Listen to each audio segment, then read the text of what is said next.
Good morning students, welcome to your online chemistry class. So last class we discussed about the nomenclature and the classification of haloalkanes and haloarenes. Today's class we are going to discuss about how to prepare haloalkanes and haloarenes. Okay, let's start. So let's see how to prepare haloalkanes and haloarenes. So it is mainly by three methods. The first one is from hydrocarbons, second one is from alcohols, and third one is by halogen exchange. So let's see one by one. So from hydrocarbons. From hydrocarbons there are two types mainly. We will go for the first type. It is by the free radical halogenation. So what do you mean by halogenation? Halogenation is the addition of halogens. That is mean by I will add halogens. Okay, so addition of halogens. So let's see an example. What do you mean by free radicals?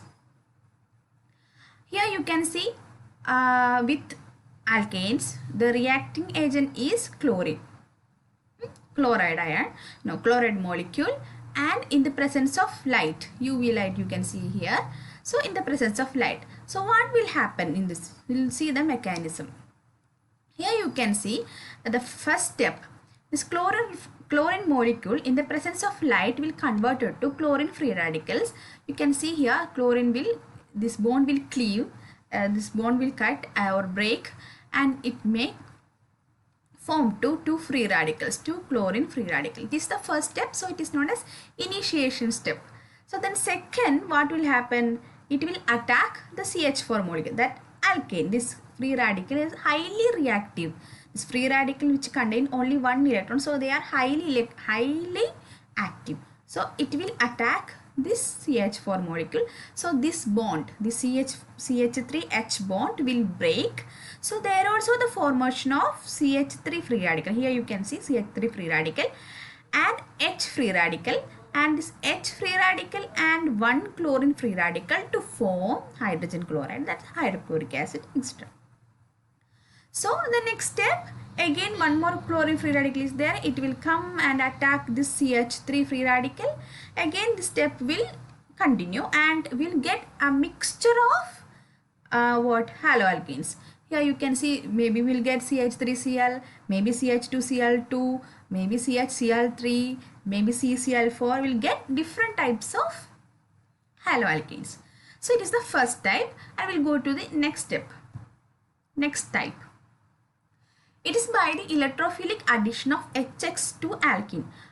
If we say HX are halogen acids. For example, can you name any halogen acids? Yeah, very good. HCl. HCl is an halogen acid because chlorine is there. So we know acids are which have the capacity to donate H plus. So HCl. So chlorine, hydrogen, hydrochloric acid, hydrofluoric acid, there are several acids are there. So for example, there is an addition. If the addition of HX to alkene, it is also two types. If it is for symmetrical carbon alkane, it is alkene. Alkene, what is alkene? Alkene is an hydrocarbon which contain unsaturated bond. Unsaturated bond means double bond or triple bond. So mainly we have to study about alkenes only. So here you can see our reaction, isn't it? It is a symmetrical alkene.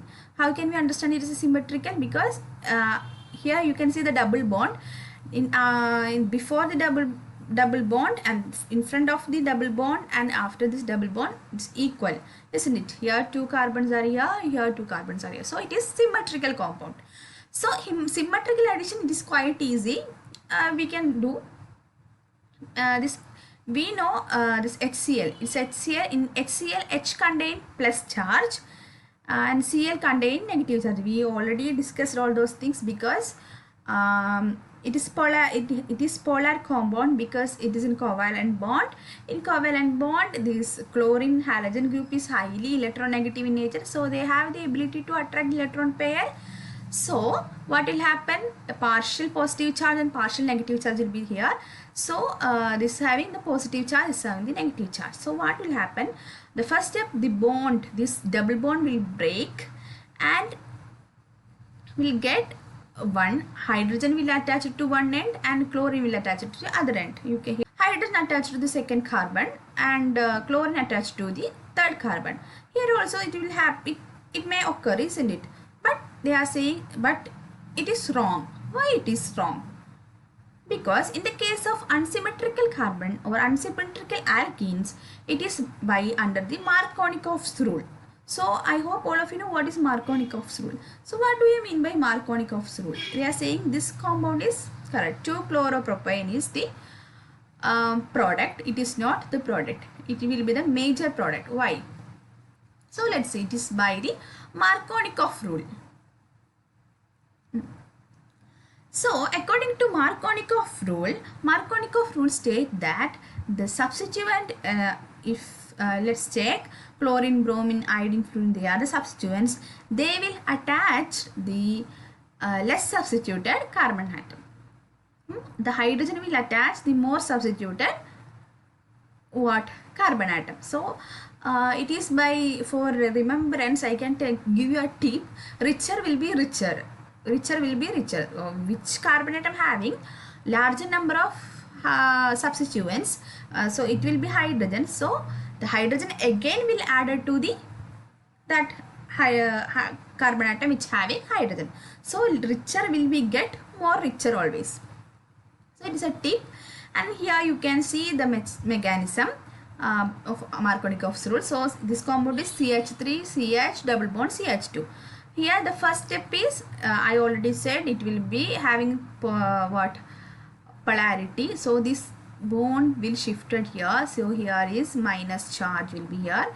For H, plus charge will be here.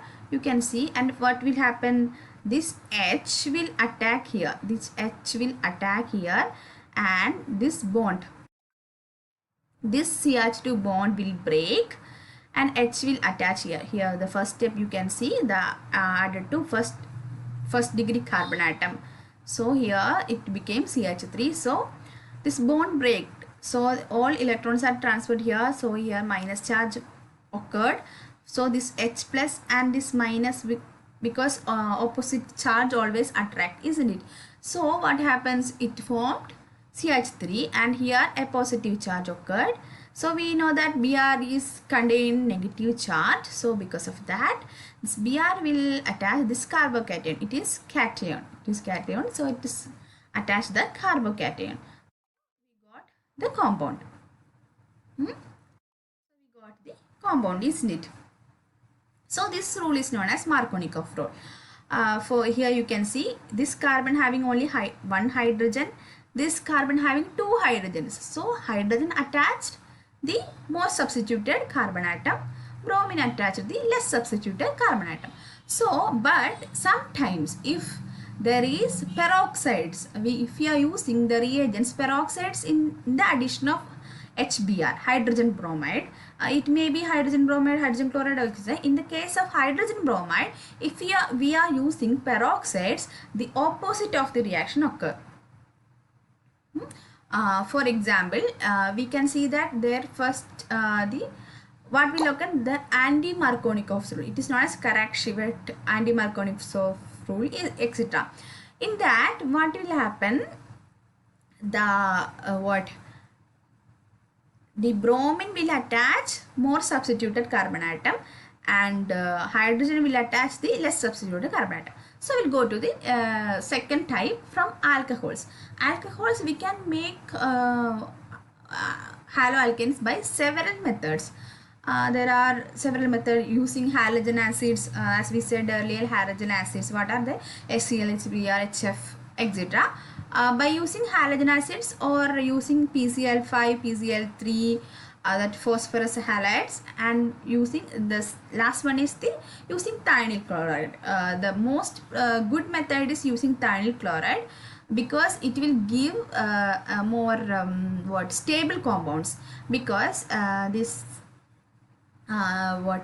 phosphorus halides are will decompose easily, or so that's why we can use that thionyl chloride. Here you can see an example. These are the several methods. So this is alcohol group. As you know, a compound which contain OH functional group, those are alcohols. So from using HX is halogen acid. X may be Cl, fluorine, bromine, iodine. So in the presence of the catalyst zinc chloride, the reaction will be more faster. For that we are using catalyst. So what will happen? This OH is minus charge. Again this H plus charge, X minus charge. So what will happen? This H and OH will form H2O. And there will be a gap in that. This X will added to here. So halogens replaced that OH group. This is only happening in the Sommerton reactions. Here also similarly, we can use NaBr. NaBr and sulfuric acid, and here you can see this OH will be replaced by Pr, and there is a formation of NaHS4 and formation of water, and this is by the PCl5 or PCl3.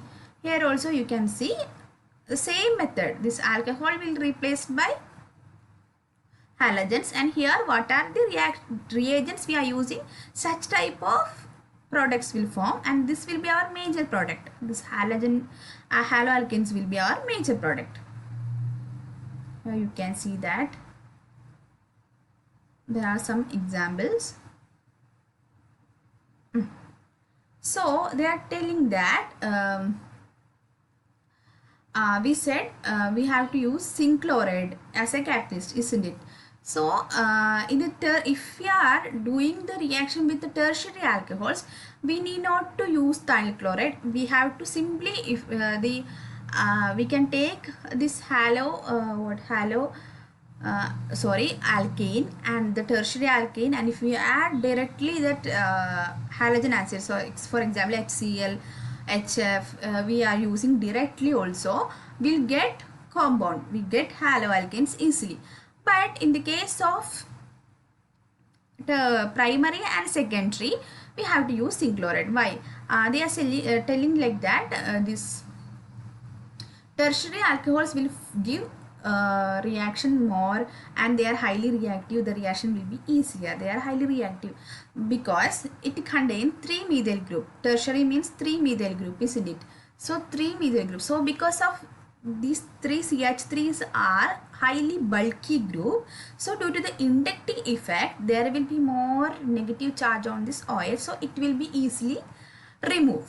But in the case of here only 2, here only 1 CH3 group, so it is difficult. Because of that we are using the catalyst zinc chloride.